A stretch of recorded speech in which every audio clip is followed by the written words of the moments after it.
ہم جتنے بھی دنیا کے اندر کام کریں، عمل کریں، ان کاموں کا نتیجہ اور ان کاموں کا بدلہ اللہ تبارک و تعالی ہمیں اس وقت دے دیں گے جب ہمارے اندر ایمان ہوگا۔ تو اس سے یہ بات پتہ چل جاتی ہے کہ اعمال ڈپینڈ ہے ایمان کے اوپر۔ اگر ایمان ہوگا تو اعمال کا صلہ ملے گا، اگر ایمان نہیں ہوگا تو اعمال کا صلہ اور بدلہ نہیں ملے گا۔ تو کتاب الایمان ہم پڑھ رہے ہیں، آپ کے سامنے مختلف طریقے کی روایتیں آ گئی۔ سب سے پہلے اعمال کے بارے میں یعنی نیتوں کو درست کرنے کے بارے میں روایت آ گئی، اور اس کے بعد نبی اکرم صلی اللہ علیہ وسلم سے محبت کے بارے میں روایتیں آ گئی، اور مختلف طریقے سے آپ کے سامنے روایتیں آ چکی ہے۔ اور حدیث پڑھنے والوں کو جناب رسول اکرم صلی اللہ تعالی علیہ وسلم نے ایک دعا دی ہے، اللہ کرے وہ دعا ہمارے حق میں قبول ہو جائے۔ جناب رسول اکرم صلی اللہ علیہ وسلم فرماتے ہیں نظر اللہ امرأن، اللہ تبارک و تعالی تر و تازہ رکھے اس شخص کو سمع مقالتی، جس نے میری اقوال کو سنا۔ اور اس کے بعد نبی اکرم صلی اللہ علیہ وسلم اس کی وجہ بھی بیان کرتے ہیں، کیونکہ بسا اوقات جو اور ایک تو میرے اقوال سنے اور ان کو یاد رکھے اور دوسروں تک پہنچائے، یعنی تین کام، ایک تو میرے اقوال سنے، ان کو یاد رکھے اور دوسروں تک پہنچائے۔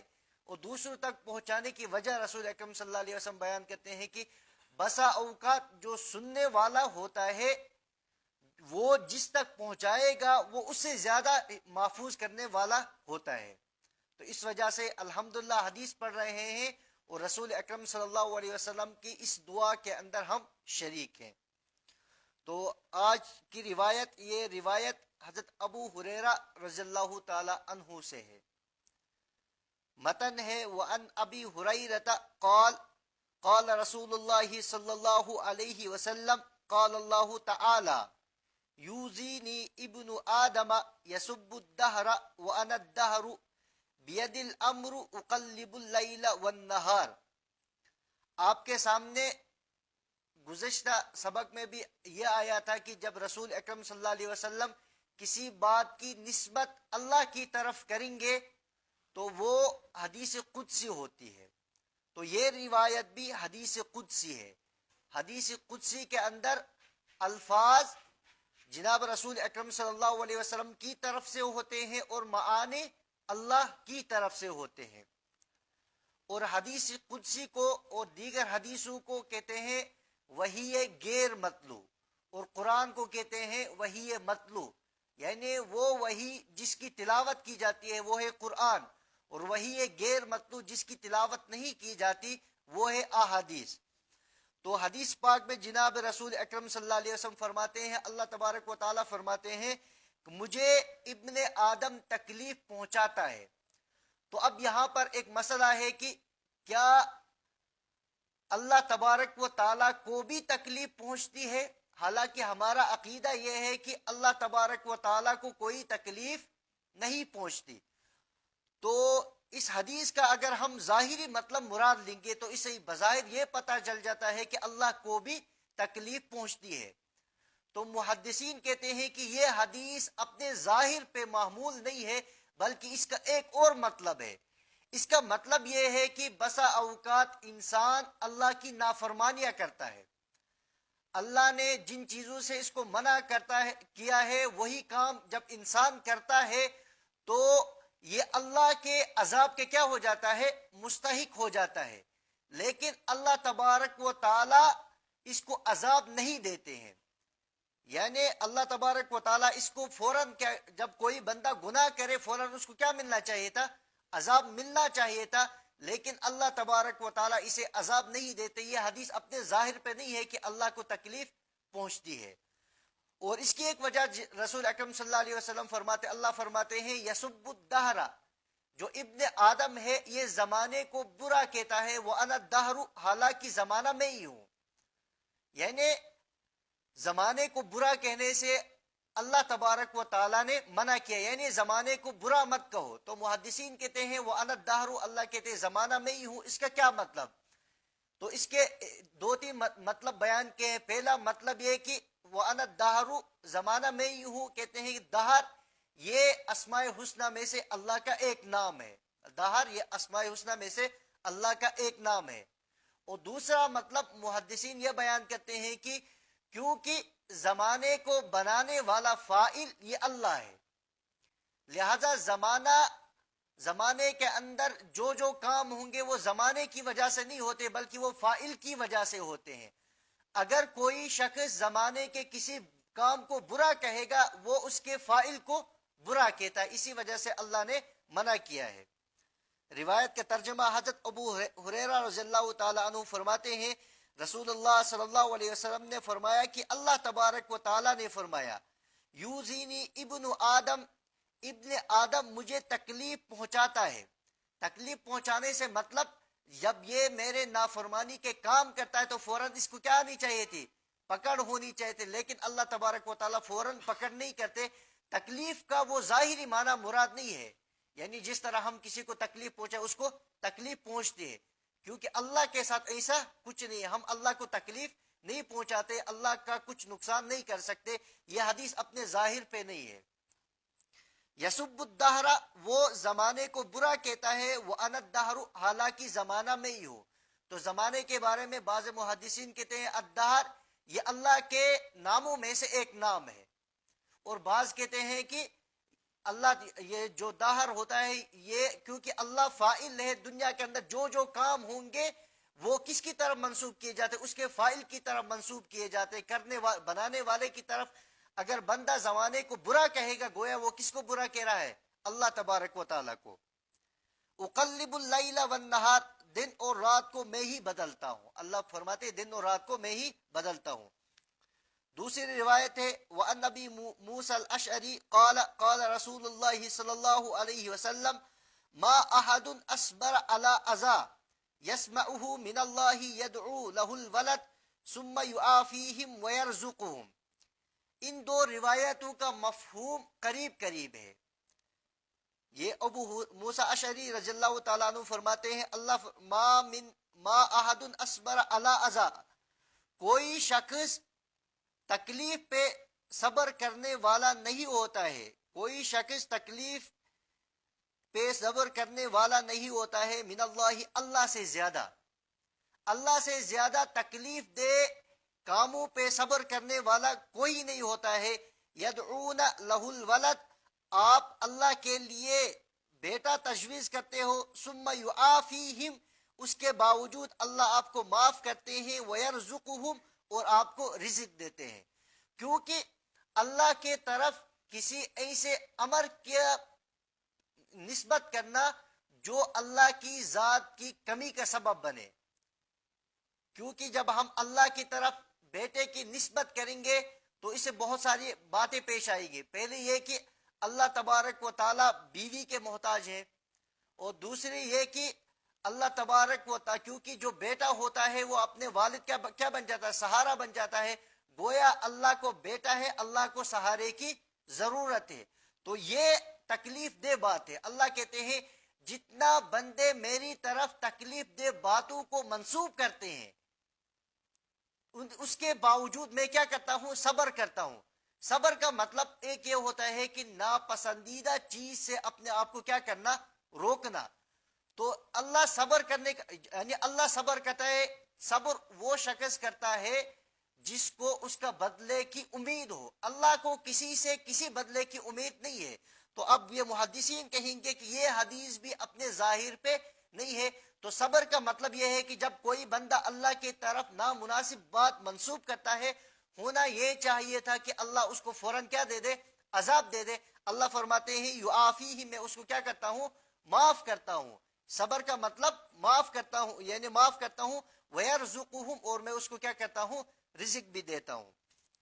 یہ تیسری روایت ہے ان معاذ قال كنت ردف النبی صلی اللہ علیہ وسلم علی حمار لیس بینی وبینہ الا موخرۃ الرحل فقال یا معاذ هل تدری ما حق اللہ علی عبادہ وما حق العباد علی اللہ قلت اللہ ورسولہ عالم قال فإن حق اللہ علی العباد ان یعبدوہ ولا یشرکوا به شیئا وحق العباد علی اللہ الا يعذب من لا یشرک به شیئا فقلت یا رسول اللہ افلا ابشر به الناس قال لا تبشرهم فیتکلوا. یہ روایت حضرت معاذ بن جبل رضی اللہ تعالی عنہ سے ہے. یہ رسول اکرم صلی اللہ تعالی علیہ وسلم کے ساتھ جب سفر میں تھے اس سفر کا واقعہ بیان کرتے ہیں. کہتے ہیں کہ میں اور رسول اکرم صلی اللہ علیہ وسلم ایک سفر میں گدھے کے اوپر کیا تھے؟ سوار تھے. میں آپ صلی اللہ علیہ وسلم کا ردیف تھا. ردیف عربی زبان میں کہتے ہیں اس شخص کو جو پیچھے بیٹھا ہوا ہوتا ہے. مثال کے طور پر بائک ہوتی ہے، بائک کا چلانے والا الگ اور جو اس کے پیچھے بیٹھا ہوا ہوگا اس کو کیا کہیں گے؟ عربی میں ردیف کہیں گے. تو یہ کیفیت بیان کرتے ہیں حضرت معاذ کی میں اللہ کے نبی کا ردیف تھا. تو اس وقت اللہ کے نبی صلی اللہ علیہ وسلم نے فرمایا یا معاذ، اے معاذ کیا آپ جانتے ہو کہ اللہ کا حق بندوں کے اوپر کیا ہے اور بندوں کا حق اللہ کے اوپر کیا ہے؟ تو حضرت معاذ کہتے ہیں میں نے عرض کیا یا رسول اللہ، اللہ اور اس کا رسول بہتر جانتے ہیں.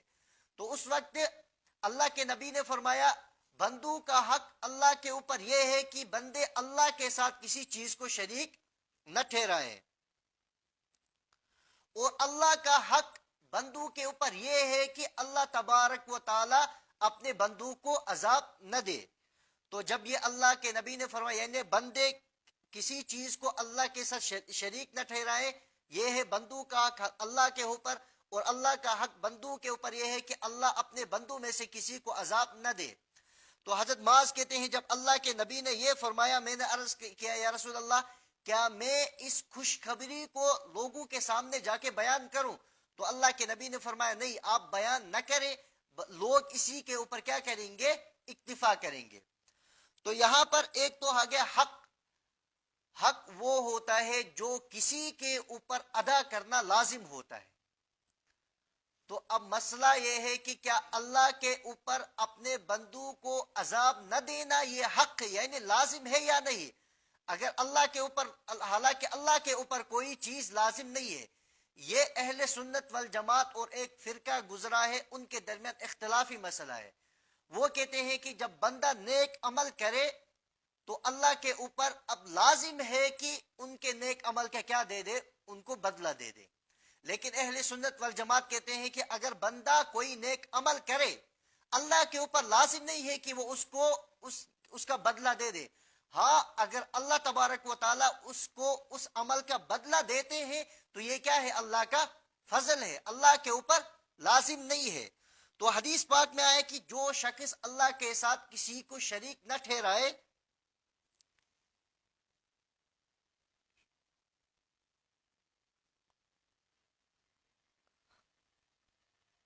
یعنی جو شخص اللہ کے ساتھ کسی کو شریک نہ ٹھہرائے اللہ تبارک و تعالیٰ اسے کیا کریں گے؟ جنت عطا کریں گے. اور دوسری روایت آپ یہاں بھی دیکھیں کیونکہ بسا اوقات روایتیں یہ دونوں ایک معنی کی ہیں. بسا اوقات یہ آتا ہے کہ جس نے لا الہ الا اللہ پڑھا وہ جنت میں داخل ہو جائے گا، اور کسی روایت میں آتا ہے کہ جس نے لا الہ الا اللہ پڑھا اللہ تبارک و تعالیٰ اس کے اوپر جہنم کو کیا کرتے ہیں؟ حرام کرتے ہیں. تو یہاں پر مسئلہ یہ پیدا ہو جاتا ہے کہ کیا صرف لا الہ الا اللہ دخول جنت کا سبب بنے گا یا اعمال بھی ضروری ہے؟ کیونکہ اگر حدیث کے ظاہری الفاظ پہ ہم غور کریں گے حدیث کے ظاہری الفاظ سے یہ پتہ چل جاتا ہے کہ صرف لا الہ الا اللہ ہی جنت میں داخل ہونے کا سبب بنے گا، اور صرف اللہ تبارک و تعالیٰ سے کسی کو شریک نہ ٹھہرانا یہ جنت کا سبب بنے گا. جب یہ سبب بنے گا تو دیگر اعمال کی پھر کیا ضرورت؟ تو محدثین فرماتے ہیں کہ جہاں کہیں یہ آئے گا کہ من قال لا الہ الا اللہ، اس کا اصل مطلب یہ ہوتا ہے کہ جب ہم بندہ لا الہ الا اللہ پڑھتا ہے تو وہ اللہ تبارک و تعالیٰ سے ایک معاہدہ کرتا ہے، ایک وعدہ کرتا ہے. لا الہ الا اللہ ایک معاہدہ ہے اور اس معاہدے کے تحت تمام چیزیں آ جاتی ہیں. یعنی جب لا الہ الا اللہ پڑھے گا تو یہ کہتا ہے اے اللہ میں آپ کی عبادت بھی کروں گا. جب لا الہ الا اللہ پڑھتا ہے تو یہ کہتا ہے اے اللہ میں آپ کے رسول کی اطاعت بھی کروں گا. اس کی مثال محدثین کہتے ہیں، محدثین دیتے ہیں جب نکاح کا وقت ہوتا ہے تو وہ کہتا ہے قبلتها، میں نے اس کو کیا کیا؟ قبول کیا۔ تو اس کے قبول کرنے کا مطلب صرف یہ نہیں ہوتا کہ اس کو ہی قبول کیا، اس کا مطلب یہ ہوتا ہے کہ اس کی جو ضرورتیں ہوں گی میں ان ضرورتوں کو بھی کیا کرتا ہوں؟ قبول کرتا ہوں، وہ میرے اوپر لازم ہے۔ یعنی اس کو نان نفقہ دینا وہ میرے اوپر لازم ہے، اس کو روٹی کپڑا دینا وہ میرے اوپر لازم ہے۔ تو کہتے ہیں اسی طرح جب کوئی بندہ لا الہ الا اللہ پڑھتا ہے تو وہ کہتا ہے جمیع العباد، جمیع حقوق اللہ، اللہ تبارک و تعالیٰ کے ان تمام حقوق کو کیا کرتا ہوں؟ میں قبول کرتا ہوں۔ ایک جواب تو محدثین یہ دیتے ہیں، اور دوسرا جواب محدثین یہ دیتے ہیں کہ اس کا مطلب یہ ہے کہ دخول یعنی جنت میں تو داخل ہو گیا، لیکن اللہ نے یہ وعدہ نہیں کیا ہے کہ اس کو دخول اولی نصیب ہوگی۔ یعنی لا الہ الا اللہ تو جنت میں داخل ہونے کا ذریعہ بنے گا، یہ اللہ کا وعدہ ہے، لیکن اللہ نے یہ وعدہ نہیں کیا کہ اس کو کیا کریں گے؟ دخول اولی، کیونکہ دخول اولی تبھی ہوگی جب یہ دیگر اعمال پہ کیا ہوگا؟ عمل پیرا ہوگا۔ دوسرا جواب محدثین نے یہ دیا ہے، اور تیسرا جواب محدثین نے یہ دیا ہے کہ جو اللہ کہتے ہیں جو شخص لا الہ الا اللہ پڑھے گا اس کے اوپر جہنم حرام ہے، تو اس کا مطلب یہ ہے کہ جہنم کی عذاب کی دو قسمیں ہیں، ایک تو وہ عذاب ہے جو کافروں کے لیے تیار کیا گیا ہے، ایک تو وہ عذاب ہے جو مومن گناہ گاروں کے لیے تیار کیا گیا ہے۔ جو اللہ کہتے ہیں اس کے اوپر جہنم حرام ہے، اس سے مراد یہ ہوتے ہے کہ جو کافروں والا عذاب اللہ نے تیار کیا ہے وہ مومنین کے اوپر حرام ہے۔ تو ان حدیثوں کے تین مطلب، پہلا مطلب یہ ہے کہ جب لا الہ الا اللہ کہتا ہے اس کے اندر تمام عبادتیں آ جاتی، یعنی بندہ اللہ سے کہتا ہے کہ میں تمام عبادتیں کروں گا۔ تو دوسرا مطلب دخول اولی مراد ہے، یعنی اگر دخول اولی کا اللہ نے وعدہ نہیں کیا، صرف جنت کا وعدہ کیا ہے۔ ہمارا بھی ایمان ہے کہ جو شخص کلمہ پڑھے گا، لا الہ الا اللہ پڑھے گا، اللہ تبارک و تعالیٰ اسے کیا کریں گے؟ جنت عطا کریں گے۔ البتہ دخول اولی کے لیے اعمال کیا ہے؟ لازم ہے۔ اور تیسرا جواب یہ ہے کہ عذاب، جہنم میں عذاب کی دو قسمیں ہیں، ایک تو وہ عذاب جو کافروں کے لیے تیار کیا ہوا ہے، ایک تو وہ عذاب جو مومن گنہگاروں کے لیے عذاب ہے۔ جو اللہ کہتے ہیں اس کے اوپر جہنم حرام ہے، تو اسے مراد ہے کہ وہ عذاب حرام ہے جو اللہ نے کافروں کے لیے مقرر کیا، البتہ مومنین والا عذاب اعمال کے ترک کرنے کی وجہ سے اس کو ملے گا۔ حضرت انس جو معاذ کی روایت ہے اس کا ترجمہ، ان معاذ قال كنت ردف النبی صلی اللہ علیہ وسلم علی حمار، حضرت معاذ فرماتے ہیں میں رسول اللہ صلی اللہ علیہ وسلم کے ردیف تھا گدھے کے اوپر، لیس بینی و بینہ الا موخرۃ الرحل، نہیں تھا میرے اور آپ صلی اللہ علیہ وسلم کے درمیان الا موخرۃ الرحل، مگر کجاوے کی لکڑی۔ کجاوا کیونکہ جو زین باندھی جاتی ہے، ایک تو ہوتا ہے اس کے پیچھے سائڈ میں تھوڑا سا کھڑا یہ ہوتا ہے، اس کو بولتے ہیں کجاوا، یعنی سیٹ بنی ہوئی ہوتی ہے ایک طرف کی، اور پیچھے سے زین کے اوپر وہ ایک طرف کا کھڑا ہوا ہو، آپ نے زین دیکھی تو وہ کھڑا ہوتا ہے۔ معاذ کہتے ہیں کہ میرے اور آپ صلی اللہ علیہ وسلم کے وہی لکڑی کیا تھی؟ حائل تھی، اس کے علاوہ کوئی اور چیز حائل نہیں تھی۔ تو محدثین کہتے ہیں کہ معاذ یہ کیفیت کیوں بیان کرتے ہیں؟ اس کا مقصد یہ ہے کہ یعنی معاذ کہتے ہیں کہ جب میں نے حدیث سنی ہے، مجھے اتنی پختگی کے ساتھ یہ حدیث یاد ہے کہ میں اس کی کیفیتوں کو بھی کیا کیا ہوں؟ یاد کیا ہے۔ الا موخرۃ الرحل، مگر کجاوے کی لکڑی، موخرۃ الرحل کجاوے کی لکڑی۔ فقال یا معاذ، تو آپ صلی اللہ علیہ وسلم نے فرمایا اے معاذ، هل تدری ما حق اللہ علی عبادہ، کیا آپ جانتے ہو اللہ کا حق اس کے بندوں کے اوپر کیا ہے؟ وما حق العباد علی اللہ، اور بندوں کا حق اللہ کے اوپر کیا ہے؟ قلت اللہ ورسولہ عالم، میں نے عرض کیا یا رسول اللہ، اللہ اور اس کا رسول بہتر جانتے ہیں۔ قال فإن حق اللہ علی العباد، اللہ تبارک و تعالیٰ کا حق اس کے بندوں کے اوپر یہ ہے کہ ان یعبدوہ، وہ اس کی کیا کریں؟ عبادت کریں، ولا یشرکوا بہ شیئا، اور اس کے ساتھ کسی کو شریک نہ ٹھہرائے، یہ حق ہے بندوں کا اللہ کے اوپر۔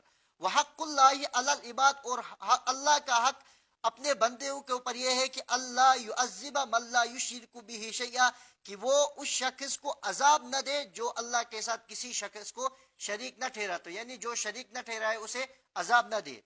فقلت یا رسول اللہ افلا ابشر بہ الناس، میں نے عرض کیا یا رسول اللہ کیا یہ میں خوشخبری لوگوں کو نہ سناؤں؟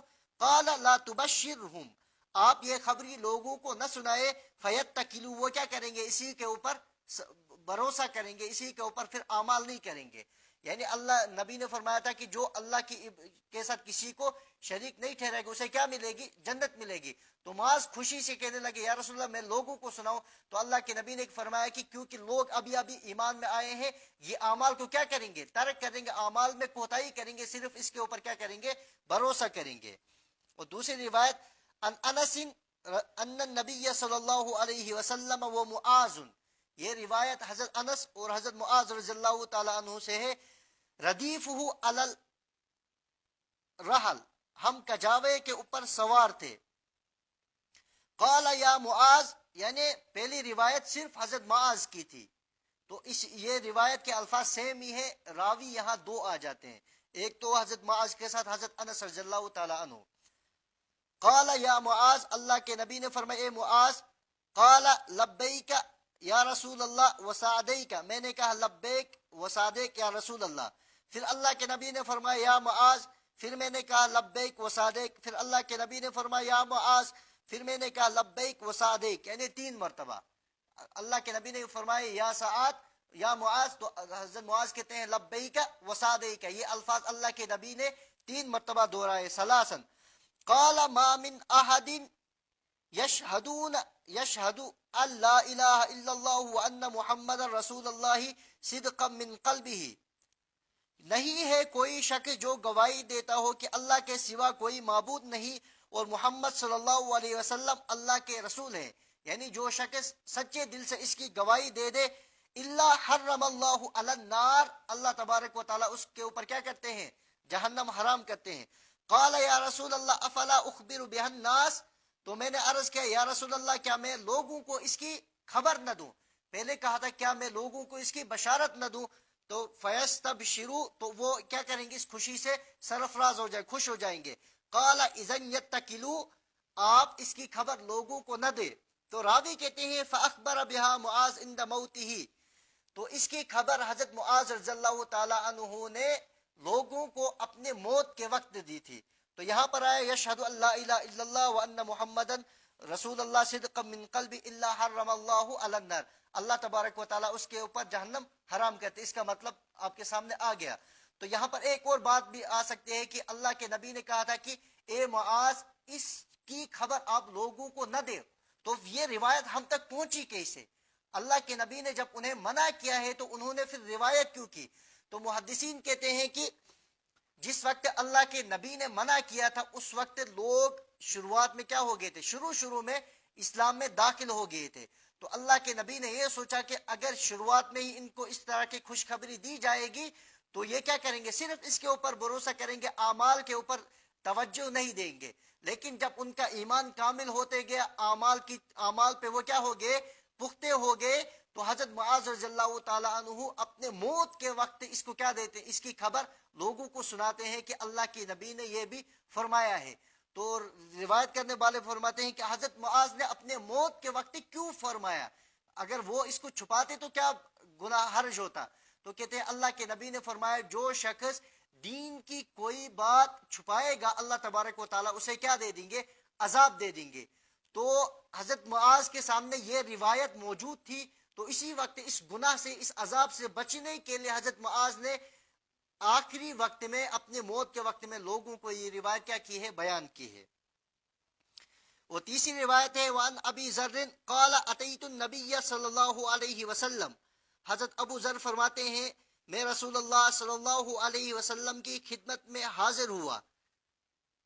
ثوب ابیض وهو نائب، تو اس وقت آپ صلی اللہ علیہ وسلم سفید کپڑے میں لیٹے ہوئے تھے، سفید کپڑا اوڑے ہوئے تھے. وهو نائم، اور آپ صلی اللہ علیہ وسلم آرام فرما رہے تھے. ثم اتیتہ وقد استيقظ، پھر میں آیا تو آپ صلی اللہ علیہ وسلم بیدار ہوئے تھے. فقال ما من عبد، تو اللہ کے نبی نے فرمایا کوئی شخص نہیں ہے، قال لا الہ الا اللہ، جس نے لا الہ الا اللہ کہا ہو، ثم مات علی ذالک، پھر اسی کے اوپر کیا آئی ہو؟ اس کی موت آئی ہو، الا دخل الجنہ، مگر اللہ تبارک و تعالیٰ اسے جنت میں داخل کریں گے. قلت وان زنا وان سرق، میں نے عرض کیا یا رسول اللہ اگر اس نے زنا کیا ہو اور چوری کی ہو، قال وَإِن زَنَا وَإِن سَرَقَ، تو میں اللہ کے نبی نے فرمایا اگرچہ اس نے زنا کیا ہو اور چوری کی ہو. راوی کہتے ہیں قلت وَإِن زَنَا وَإِن سَرَقَ، 3 مرتبہ وَإِن زَنَا وَإِن سَرَقَ وَإِن زَنَا وَإِن سَرَقَ. یا رسول اللہ کیا اس نے زنا کیا اور چوری کیا اور پھر بھی جنت میں داخل ہو جائے گا؟ تو اللہ کے نبی نے فرمایا وَإِن زَنَا وَإِن سَرَقَ عَلَى رَغْمِ أَنْفِ أَبِي ذَرٍ، ابو ذر کی ناک خاک آلود ہو. یہ عرب کا ایک محاورہ تھا. وَكَانَ أَبُو ذَرٍ إِذَا حَدَّثَ بِهَذَا وَإِن رَغِمَ أَنْفُ أَبِي ذَرٍ، اور حضرت ابو ذر رضی اللہ تعالی عنہ جب یہ حدیث روایت کرتے تو ابو ذر کی ناک خاک آلود ضرور کہتے تھے، یعنی یہ لفظ بھی وہ ضرور کہتے تھے. تو اس روایت میں آتا ہے کہ ابو ذر کہتے ہیں جب میں رسول اکرم صلی اللہ علیہ وسلم کی خدمت میں آیا تو آپ صلی اللہ علیہ وسلم سفید کپڑا اوڑے ہوئے آرام فرمائے تھے. تو میں واپس چلا گیا. اس کے بعد پھر میں آیا تو جب میں آیا میں دیکھتا ہوں آپ صلی اللہ علیہ وسلم بیدار ہوئے تھے. تو اس وقت اللہ کے نبی نے فرمایا کہ ما من عبد، کوئی شخص نہیں ہے، یعنی جس شخص نے بھی لا الہ الا کہا ثم مات علی ذالک، پھر اسی کے اوپر کیا آئی، اس کی موت آئی، الا دخل الجنہ، مگر وہ کیا ہو جائے گا، جنت میں داخل ہو جائے گا. جب یہ خوشخبری سنائی اللہ کے نبی نے تو حضرت ابو ذر عرض کرنے یا رسول اللہ اگر اس نے زنا کیا ہو چوری کی ہو تب بھی وہ جنت میں داخل ہوگا. تو یہ الفاظ یعنی بار بار حضرت ابو ذر کہتے ہیں یا رسول اللہ کیا زنا کیا ہو چوری کی ہو، 3 مرتبہ یہ کہتے ہیں. تو اللہ کے نبی فرماتے ہیں ہاں اگرچہ اس نے زنا کیا ہو چوری کی ہو تب بھی وہ جنت میں کیا ہو جائے گا، داخل ہو جائے گا. تو پھر عرب کا ایک محاورہ ہوتا ہے وَإِن رَغِمَ عَلَىٰ أَنْفِ أَبِي ذَرٍ، اگرچہ ابو ذر کی ناک خاک آلود ہو، یعنی ابو ذر کو تعجب ہوا تو اللہ کے نبی نے عرب کا محاورہ پیش کیا. تو اسی روایت میں بھی یہ آتا ہے کہ جس نے لا الہ الا پڑھا جنت میں داخل ہو جائے گا. تو اس روایت کا مطلب بھی ہو جائے کہ جنت سے مراد دخول اولی نہیں ہے بلکہ جو گناہ کیا ہے گناہ کی سزا بھگتے گا. تو یہاں پر دیگر اعمال بھی تھے، صرف 2 چیزوں کو بیان کیا ہے، ایک تو زنا کو بیان کیا ہے، ایک تو چوری کو بیان کیا ہے. تو محدثین کہتے ہیں کہ دونوں الگ الگ قبیل سے ہیں. زنا حقوق اللہ میں سے ہے اور چوری حقوق العباد میں سے ہے. تو یہاں پر حدیث کا مطلب یہ ہے کہ آپ کو حقوق اللہ کی بھی پیروی کرنی چاہیے اور حقوق العباد میں بھی خیانت نہیں کرنی چاہیے. اسی وجہ سے زنا اور چوری کو یہاں پر خاص طور پر بیان کیا ہے. اللہ تبارک و تعالی سننے سے زیادہ عمل کرنے کی توفیق عطا فرمائے. سبحان اللہ و بحمدہ، سبحانک اللہم و بحمدک، و نشہد